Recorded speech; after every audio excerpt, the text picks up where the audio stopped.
Hey guys, welcome to another Apologetics Friday.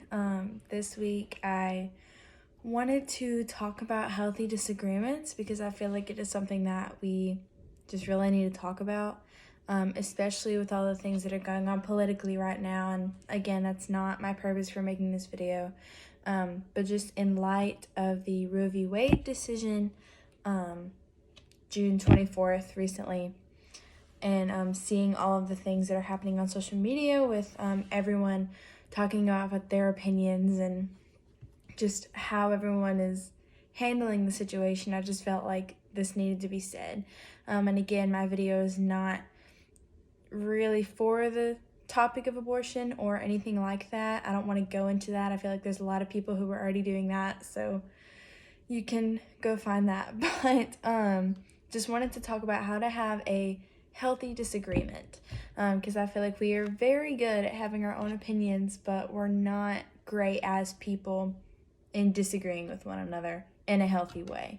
So I wanted to start off by just reading 1 Corinthians 13, 1-7, which says, "If I speak human or angelic tongues but do not have love, I am a noisy gong or a clanging cymbal.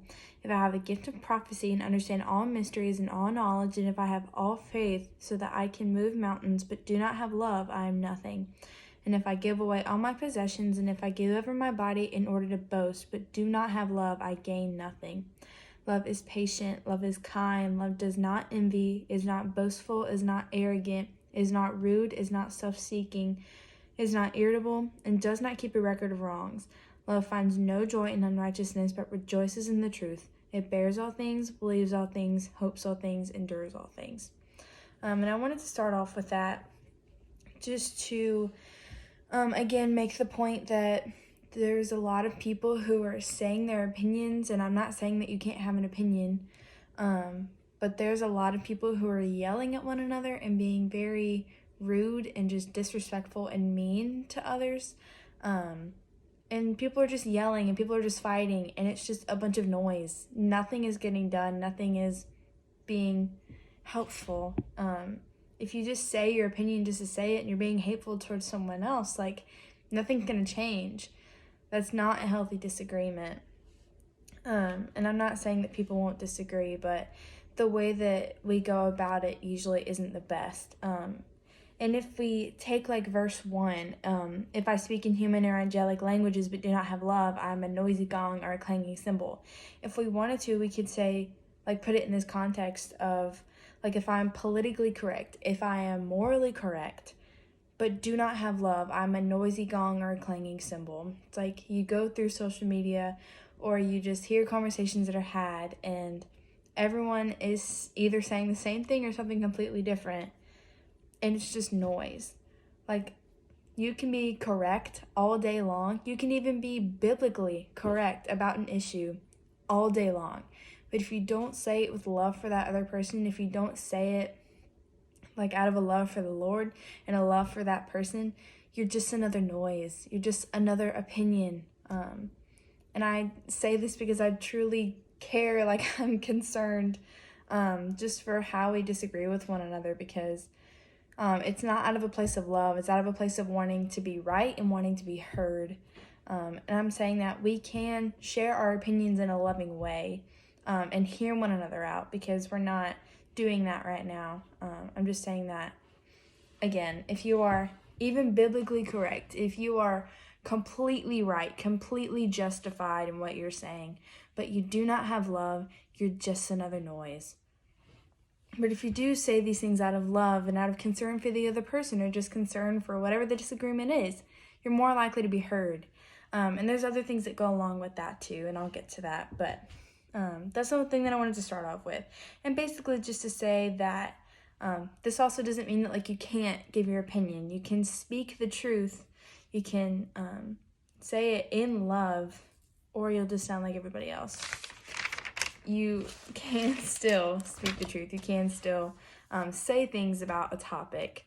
I'm not saying that you can't, but the next thing that I wanted to hop into was that the greatest two commands, Jesus says, whenever he's asked, are to love God and to love your neighbor as yourself, no matter their beliefs. He didn't say, love your neighbor who believes the same thing as you, love your neighbor who lives in the same place as you, who says the same things that you do, who does the same things that you do. He just says to love your neighbor, and that is everyone around you, as he says in Luke 10, and I will flip there so we can read it. Luke chapter 10, verses 27 through, 37 says, it says, what is written in the law? He asked him, how do you read it? And this is an expert in the law, so asking Jesus, says, what is written in the law? He asked him, how do you read it? He answered, this is Jesus, love the Lord your God with all your heart, with all your soul, with all your strength, and with all your mind, and your neighbor as yourself. You've answered correctly, he told him. Yes, Jesus is saying, you've answered correctly, he told him, do this and you will live. And the expert says, but wanting to justify himself, he asked Jesus, and who is my neighbor?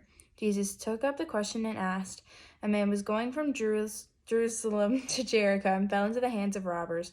They stripped him, beat him up, and fled, leaving him half dead. A priest happened to be going down that road. When he saw, he passed by on the other side. In the same way, a Levite, when he arrived at the place, saw him pass by on the other side. But a Samaritan, let me back up. So, like a Samaritan would be like a different culture, like a different group of people who's passing by. But a Samaritan on his journey came up to him, and when he saw the man, he had compassion. He went over to him and bandaged his wounds, pouring on olive oil and wine. Then he put him on his animal, brought him to an inn, and took care of him. The next day he took out 2 denarii, that's about 2 days' wage in their time, gave them to the innkeeper, and said, take care of him. When I come back, I'll reimburse you for whatever extra you spend. Which of these 3 do you think proved to be the neighbor to the man who fell into the hands of robbers? The one who showed mercy to him, he said. Then Jesus told him, go and do the same. And I bring this up because in this story, Jesus is talking about your neighbor as people who are not even within your same group of people necessarily, but I think that we can also apply this to just people who may not have the same beliefs or opinions that we do. Just because someone believes something different doesn't mean that we can't have compassion on them and we can't love them as a person and as our neighbor. Even Jesus tells us to love the Lord our God with all our heart, mind, soul, and strength, and to love your neighbor as yourself. And again, just like I said, love your neighbor regardless of their opinion, regardless of what their belief system might be, what their opinion might be on abortion, or whatever topic is going on. You can love that person regardless of their opinion. You can have a civil conversation with that person regardless of their opinion. You can have a conversation about literally anything else, and it's fine because they're just a person regardless of what they believe on a certain thing. And like I said earlier, that doesn't mean that we can't disagree. We can obviously talk about things that we differ in opinion on, and it can be kind, and it can be out of love for that person, being like, okay, what do you believe? Why do you believe that? What brought you to this belief? Be like, okay, I hear you, I understand, I believe this because of this, and you can be like, okay, I understand you. I might not necessarily think the same way, but I understand. And just at the bottom, I just put, seek to understand the other person before giving your thoughts. Seek to understand where that person's coming from, and again, just before giving your thoughts, before saying what you have to say, because a lot of times the first thing that we'll go to do is to give our opinion, and then we won't listen to what the person has to say back to us. We'll just say, I think this and this and this, and you're wrong, and because of this and this and this. Listen to the other person first. Understand where they're coming from. I'm not just saying listen just to respond, because we do also do that too. We listen to someone just to respond. Listen to that person to genuinely understand where they're coming from. Listen in such a way that you can explain back to them what they just told you and what they're saying that they believe. Seek to understand that person and where they're coming from before you give your thoughts and opinions. And just remember that person that you're talking to, whoever it is more than just their opinion about something. Like, people will not associate with people solely on the basis of what they believe about one certain thing, and just be rude. So seek to understand that person.